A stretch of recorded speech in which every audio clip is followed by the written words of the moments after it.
O assunto que ocupa muito espaço nas últimas horas, e justamente é esse caso que os norte-americanos estão chamando de FIFA Gate. E como a Jovem Pan vem informando nos últimos meses, a investigação da justiça americana tem escancarado o esquema de corrupção e lavagem de dinheiro que envolve o futebol mundial. E o Brasil é protagonista nesse escândalo. Está acontecendo, como sabem os ouvintes da PAN, o julgamento do ex-presidente da CBF, José Maria Marim, de Juan Manuel Napó, ex-presidente da Conmebol e da Federação Paraguaia, e de Manuel Burga, ex-presidente da Federação Peruana, lá em Nova York. Muitos outros julgamentos acontecem paralelamente e outros vão acontecer. O ex-presidente Marim está preso nos Estados Unidos. Ele já revelou muitos nomes de dirigentes do futebol brasileiro e de empresas que pagaram propina aos cartolas, e essas investigações prosseguem, se aprofundam e tudo será conhecido dentro de pouco tempo, muito provavelmente. Mas agora chegou a vez das testemunhas da justiça americana, aqueles que foram ouvidos pelos procuradores americanos, e os convocados estão derrubando as teses da defesa da cartolagem. Entre os brasileiros, Ricardo Teixeira e Marco Polo Deonero são os mais citados até agora. Aliás, ainda informando os ouvintes da PAN, Ricardo Teixeira vai ser julgado à revelia. A revelia, isso nos Estados Unidos, como sabem, funciona da seguinte maneira: muito provavelmente a justiça americana acatará o pedido dos procuradores, já que, sendo julgado à revelia, ele não demonstrou interesse em se defender. E muito provavelmente, é o que acontece nos Estados Unidos, eles adotam e abraçam a pena pedida pelos promotores, pelos procuradores. É assim que tem que funcionar lá. E Marco Polo Deonero, que é considerado procurado pela Interpol. Neste instante é procurado pela Interpol. Não pode deixar o território brasileiro. Há outros, muitos outros cartolas e dirigentes que foram citados. Mas ontem tivemos um depoimento estrondoso. O Alejandro Burzaco, um argentino, poderoso presidente da Torneios e Competências, uma empresa muito conhecida na América do Sul e muito rica na América do Sul, em Buenos Aires, uma empresa argentina, responsável pela compra dos direitos de transmissão dos principais eventos esportivos do continente, isso há muitos anos. Preso em Nova York, ele decidiu colaborar com os agentes americanos. E ontem, olhando para aqueles que estavam sendo julgados, disse no tribunal que pagou propina para todos eles e que fez parcerias com muitas empresas de mídia, citando as brasileiras Globo e Trafic. Segundo Burzaco, todas as empresas pagaram propina para os dirigentes por muito tempo. Era Júlio Grondona, quem não ouviu falar no esporte, Júlio Grondona, o chefão do futebol argentino, quem distribuía o dinheiro. Ele era o tesoureiro de toda a propinagem. Quando o Grondona morreu, Marco Polo Deonero e Juan Ángel Napó, da Conmebol na época, assumiram o esquema de pagamento de propinas. Para todos. Presidente da Conmebol, que estava no cargo, e o anterior, Nicolas Leoz, também está citado, está preso, está esperando a extradição, autorização de extradição, saindo do Paraguai, indo para os Estados Unidos. Integrantes do Comitê Executivo da Conmebol, vice-presidentes, secretário-geral, presidentes de todas as confederações do continente. Aliás, mais um drama. Ontem, suicidou-se em Buenos Aires o advogado argentino Jorge de Leon. Ele se suicidou ao se jogar sob um trem em movimento em Buenos Aires. Ele foi citado pelo Burzaco como recebedor de cerca de 4 milhões de dólares em propina também em todas essas negociações. Ele que fez parte do governo da Cristina Kirchner, também, né, José? Também. E da Globo, o ex-executivo Marcelo Campos Pinto foi considerado ator importantíssimo de todo esse esquema criminoso. Até 2015, ele era o responsável pela negociação de direitos da emissora. Todo mundo conhecia o Marcelo Campos Pinto, íntimo dos dirigentes esportivos. Nada era feito pela cartolagem sem consultá-lo. Aliás, ele esteve em São Paulo, na Câmara Municipal, ao lado de Marco Polo Deonero, para defender os jogos noturnos, que eles continuassem às 22 horas, quando a Jovem Pan fez uma campanha muito forte, tentando fazer com que os jogos em São Paulo, começassem um pouco mais cedo. Defendia que as partidas deveriam começar mais cedo. Os vereadores também acharam, gravaram isso com os repórteres da Jovem Pan. Depois, estranhamente, recuaram.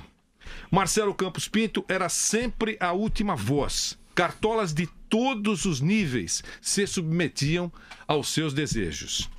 Nos acordos para a distribuição das propinas, lá estava Marcelo Campos Pinto, segundo a testemunha da Justiça americana. O dinheiro era transferido para lugares distantes, na Ásia e no Oriente Médio, em nome de pessoas que essa testemunha nunca tinha ouvido falar. É importante dizer que há 2 ou 3 semanas, a Jovem Pan disse aqui que o FBI e a Interpol encontraram milhões de euros em contas de pessoas mortas, brasileiros mortos, e que eles já identificaram que foram transferências para cartolas brasileiros. Isso aconteceu nas últimas semanas e nós já dissemos aqui. Pessoas mortas com contas, inclusive em Mônaco, foram encontrados 30 milhões de euros pelo FBI. E vem mais por aí. Atenção! Uma das próximas testemunhas da Justiça dos Estados Unidos será J. Ávila, que foi aquele que puxou o fio de toda essa meada, usando escuta e seguindo orientações do FBI. O seu depoimento promete ser estrondoso. E mais uma informação com exclusividade dada pela Jovem Pan anteontem. Hoje, nesse momento, em Zurique, Joseph Blatter está sendo ouvido pelo FBI, pela Interpol e pela Justiça americana. Ele decidiu falar a pedidos dele. Ele mandou uma mensagem porque ele sabe que a coisa vai explodir e quis ser ouvido e embarcou para lá uma delegação americana que está neste instante ouvindo Joseph Blatter. Imaginem o que vem por aí, porque sabe-se que ele tem documentos e gravações e entregará tudo isso para a Justiça americana. O assunto envolve também, isso é muito importante, a compra de votos para o Catar ser sede do Mundial de 2022 e a propina paga para a FIFA pelos direitos de transmissão dos Mundiais de 2018, o próximo, a 2030. É a chamada propina futura. Todos os acusados negam. Todos negam. E sobre a Globo, a empresa afirma que não pratica nem tolera qualquer pagamento de propina. Em amplas investigações internas, apurou que jamais realizou pagamentos que não os previstos nos contratos. E diz também que Marcelo Campos Pinto, seu ex-diretor, em apuração interna, assegurou que jamais negociou ou pagou propinas a quaisquer pessoas. Foi texto do Jornal Nacional de ontem à noite. Essa é parte, claro, não a nota inteira, mas é parte da nota divulgada pela Globo. Eu só quero acrescentar um detalhe. Eu fui muito amigo.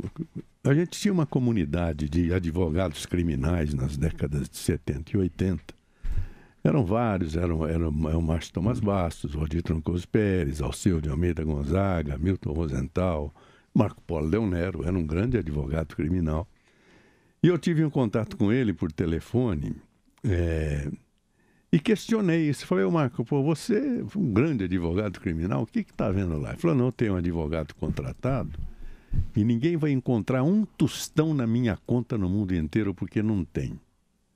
Eu falei, Marco, mas se não tem, por que você não atua como nós atuávamos? Quando você tinha um cliente que estava nessa posição, o que você fazia? Você entrava com habeas corpus para trancamento da ação penal por falta de justa causa.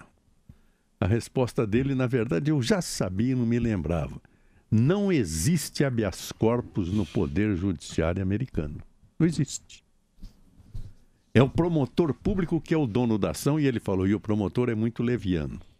Mas eu tenho lá um advogado, estou aguardando que essa tese seja acolhida final. O processo não anda enquanto eu não comparecer, me disse o Marco Polo. E eu estou aguardando que essa questão, no que refere a depósito de dinheiro em conta minha, seja afinal definida antes que eu possa me manifestar. Foi a posição do Marco Polo. O advogado, um deles que está lá, é o doutor Batóquio.